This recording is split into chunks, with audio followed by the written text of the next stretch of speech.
Hi guys, welcome to today's video. Today I'm excited, okay, just because I get to show you some of the models I've made over the years. These are conversions from 40K. Sorry, it's a long story. We'll talk about it later, but stay tuned for two more units that are elves on dinosaurs for Warlords of Erehwon. All right, yeah, I'm hyped about this particular video. I've been looking forward to doing this one for quite a while, and starting my day off with this one is a great way to go. Today I'm going over I'm going to just call them Dragon Riders. That's what I call them for Warlords of Erehwon.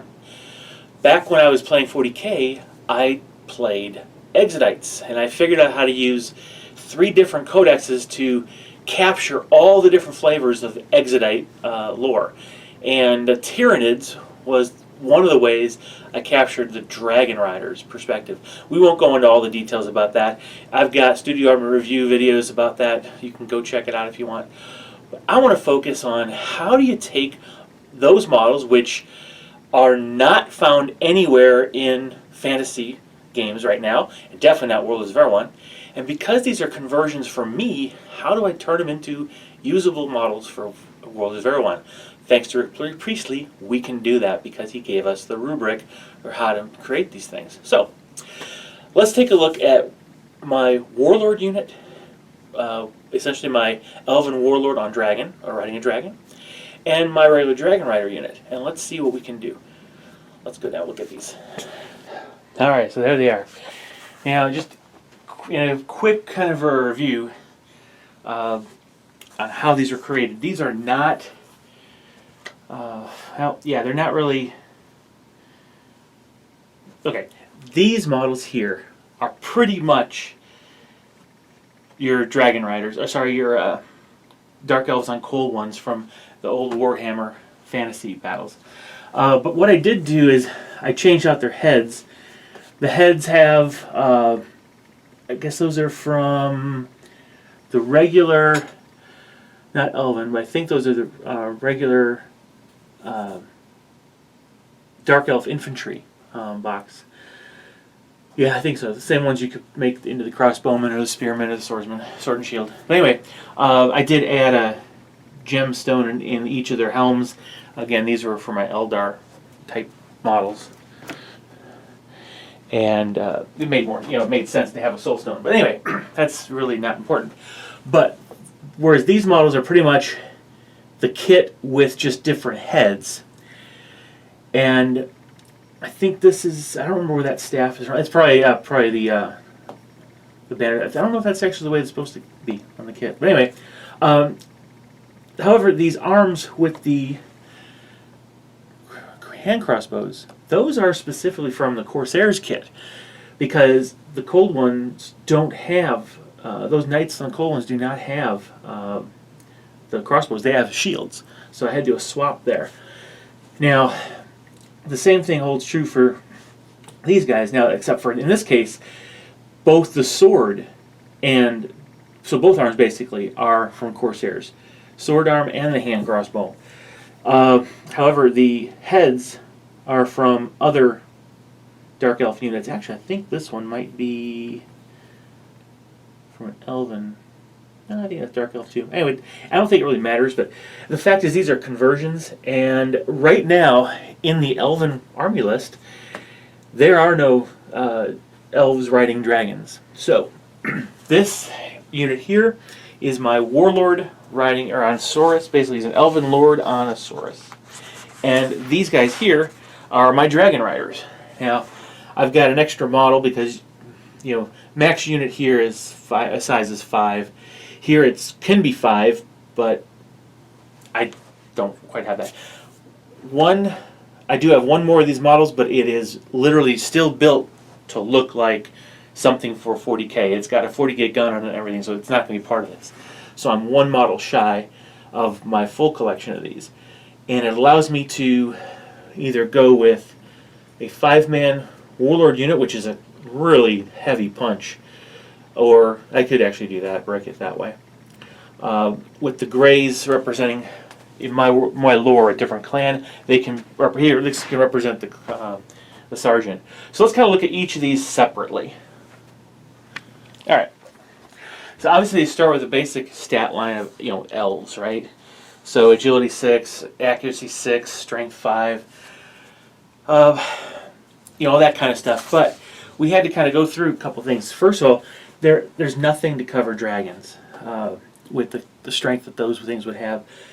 You can kind of go off of war horses and make them stronger, but I looked at the samurai list and I found I forgot what kind of dogs they've got. They have their cavalry ride basically Oriental dogs, dog type dragons. So I kind of used those lines, went along those to inspire these. So let's take a quick look at the stats for this. Alrighty, so like I said, start with the Elven profile. You got 6 agility, 6 I keep saying acceleration, 6 accuracy, 5 strength. Now res, again, just like all other stats with cavalry, you take the base 5 and you go +1, so it's a base 6, and initiative is 8, command is 9, just like the Elven Lord. But I assume they have spangly armor. It just based on the way the models are built, that looks to me like spangly armor. So they're plate mail in the 40K the the Warhammer universe. So yeah, it makes sense. Give them the heaviest. So spangly armor it is. So that puts the res at 9 actually. They come with essentially an Elven saber, which is what this model would be. Okay, the sword. Okay, that is again from the Corsair kit. But I've chosen, of course, to upgrade them with the lances. So which is just 1 point. The hand crossbow counts as a spear, so it's essentially free, and it doesn't have any range attack. It just literally gives them the ability to exchange of missiles. Very, very important. At least I think so. Now, lances are actually an upgrade for 2 points because, if I remember correctly, the way I've gotten my Elven saber, it's not quite as good as a regular sword. Okay, because it's curved, it's not like a regular sword, which is a thrust and hack weapon as well. So I do give it a strike value of 1, but I don't give it the +1 strength. So that's why the lance is +2. Okay. Alright, so I've decided when I looked at the hand crossbow, because I modeled mine having the hand crossbow, so it comes standard on mine. I decided not to make the unit entry itself standard with that, because you might make your own Elven cavalry on dinosaurs, but you want to have shields, for example, right? So you might even give them spears or a javelin or something like that as close combat attack or whatever. I don't know what you'd want to do. So I want to give options, right, in the unit entry. So if you want to give the unit hand crossbows, essentially you're giving, it's a 2-point upgrade, right? I'm treating it like you get an exchange of missiles with a strike value 1 added to your existing weapon, whatever that is. Now, since your lance already has a strike value 1 at least, and your sword already has a strike value 1, it really is only a 1-point upgrade to your kit. So that's why it's treated as +1 here, or 1 point cost. Now, obviously lances, because the Elven saber doesn't have a strength bonus, but it does have just a strike value. Your lances are 2 points more expensive instead of the 1 point you'd expect from a normal lance. So I've given that. Of course, every Elven Lord has tough 2, a toughness, and can go up to tough 2 for 10 points. And you can give them multiple wounds, so that's in there. Haughty Stain is always an option for the elves, so I left that there. Now, I do have special units or rules for musicians and in the army, right? So I've got a 10-point modifier here for musician if I ever decide to throw one together. there will be a separate video about musicians coming up in a few, probably maybe a few weeks after this one. I don't know. We'll see. I haven't recorded it yet. Now, each Dragon Rider is an additional. Obviously, you start with 2. You can get up to 2 more, just like a regular one. But now the key here is the Saurus. Now, it's a bigger beast, so I gave it a strength of 6. And you might disagree with me on that one, but I thought it's fitting. It seems to be stronger. The thing that with Rick giving ogres a strength 5, it made me kind of second guess myself. So even now, I'm second guessing myself, but I think 6 is okay. The thing is, it only gets 1 hand-to-hand attack at strike value 2. These are basically mounts, right? So they're not going to be able to use both their feet to do the clawing like an unencumbered dinosaur would do. They only really have their bite. So as a strike value 2, it becomes pretty expensive. Now these are fast 8 because they are riding, the dragons, and the dragons run pretty fast. So hopefully this kind of captures the whole idea of the dragons being a little stronger than even a warhorse, and maybe a little more fear-inspiring. So I'm taking the same concept. I'm going to apply it now to the regular Dragon Riders. Let's take a look at those. All right, so here's the base models. I mean, this is how they come in the stat lines and everything. I didn't give them lances because when I originally developed them, lances were representing a specific 40k weapon. So this is my basic 40k build, right? So for Warlords of Erehwon, this is the foundation. This is actually how I decided to base my Warlords unit. It's just a saber and a hand crossbow with spangly armor.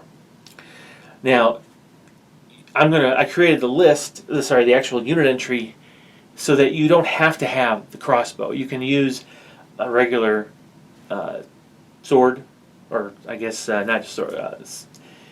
You can give them a regular sword if you want. You can give them a lance, or you can put a shield in, whatever you want to do. So let's take a look at the stats, and I'll show you what I mean. All right, looking at these guys, they're kind of like the Elven cavalry. Matter of fact, that's why they've got the Command 9, which is not normally what you see for elves.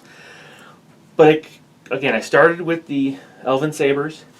I figured, though, you can give them a sword if you want to model them with a regular sword. Because remember, this is a kit bash, so I'm using Corsair weapons instead of the regular 40k weapon. Sorry, Warhammer weapons. But so if you do add a sword, it's only a +1 to your 1 point cost, because Elven Saber strike value 1, but the sword gives them a +1 strength as well.